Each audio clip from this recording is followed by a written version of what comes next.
بسم اللہ الرحمن الرحیم۔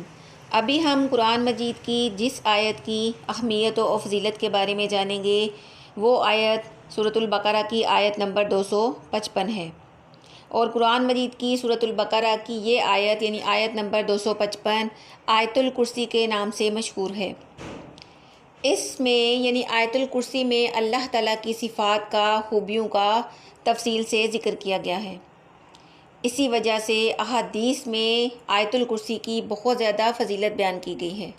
نبی اکرم صلی اللہ علیہ وسلم نے حضرت ابی بن کعب رضی اللہ تعالی عنہ سے پوچھا، اللہ کی کتاب قرآن مجید کی کون سی آیت سب سے افضل ہے؟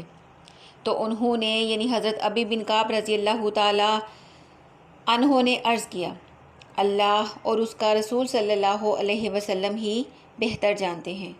تو آپ صلی اللہ علیہ وسلم نے اس کے جواب میں فرمایا، آیت الکرسی یعنی اللہ تعالیٰ کی کتاب قرآن مجید کی سب سے افضل آیت آیت الکرسی ہے۔ ایک اور حدیث مبارکہ میں آیت الکرسی کی فضیلت بیان کرتے ہوئے پیارے نبی صلی اللہ علیہ وسلم نے فرمایا، جو شخص ہر فرض نماز کے بعد آیت الکرسی پڑھے گا اسے موت کے سوا جنت سے روکنے والی کوئی چیز نہیں۔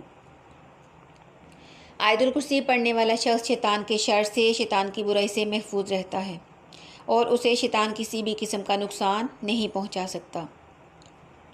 رسول کریم صلی اللہ علیہ وسلم نے فرمایا، سورہ بقرہ میں ایک آیت ہے جو قرآن کریم کی تمام آیتوں کی سردار ہے، اور اس آیت کی جس بھی گھر میں تلاوت کی جائے وہاں سے شیطان بھاگ جاتا ہے، اور وہ آیت آیت الکرسی ہے۔